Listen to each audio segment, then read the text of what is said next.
There are billions of people in the world. We speak different languages. We have different cultures. We carry different genetic traits. But among many indigenous peoples living in the Americas, there is something unusual. Their blood is almost the same. Type O. In some tribes, 95% of the people share the same blood type. This is almost unheard of in modern genetics. But how is this possible? How did an entire continent carry the same genetic trace? The answer to this question takes us to one of the greatest journeys in human history. And that journey began 12,000 years ago. 12,000 years ago, the world was not the same as today.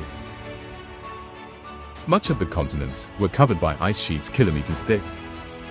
Massive glaciers were flowing over the mountains. Winds from the oceans brought deadly cold.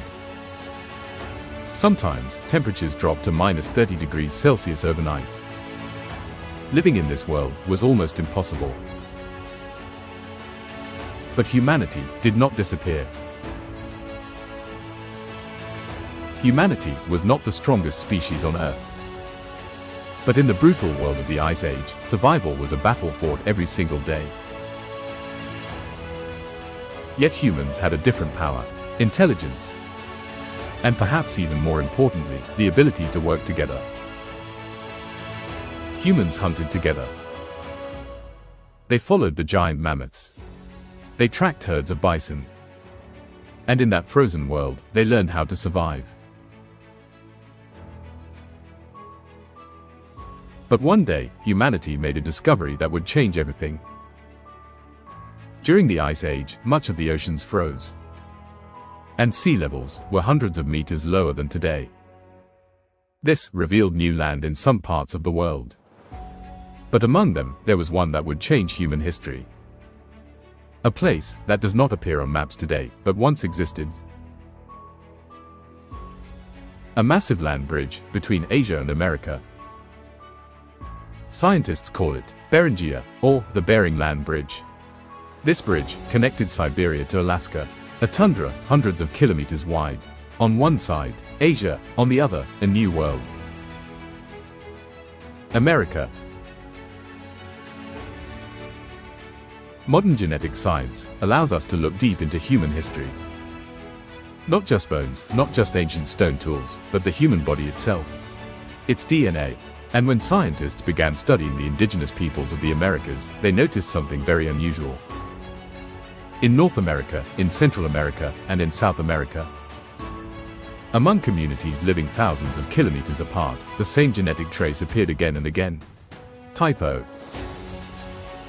In many tribes, the vast majority of people shared the same blood type. In some communities, this number exceeded 95%. This was almost unheard of in modern genetics.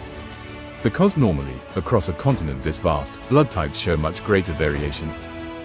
But in the Americas, it was as if there was a single genetic signature, a single trace.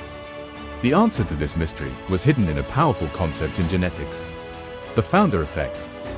Imagine this: if the first people who arrived on a new continent were a very small group, the genetic traits can have a huge impact on future generations.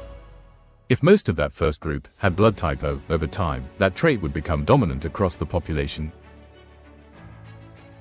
Centuries pass, millennia pass. But that genetic trace does not disappear. It is passed down from generation to generation. And most likely, this is exactly what happened in the Americas. Today, millions of people living in the Americas are descendants of that first journey. In the DNA, there is not only genetic information, there is a story. The story of people struggling to survive despite the ice storms. They moved south. They passed through forests. They crossed mountain ranges. And in the end, humanity reached the very south of the American continent. From Alaska to Patagonia. And today, the traces of that journey still live on in the blood of millions of people. In our blood, in our DNA, and in human history. Axiom Earth continues to explore the greatest mysteries of our planet. To be part of this journey, subscribe and turn on notifications.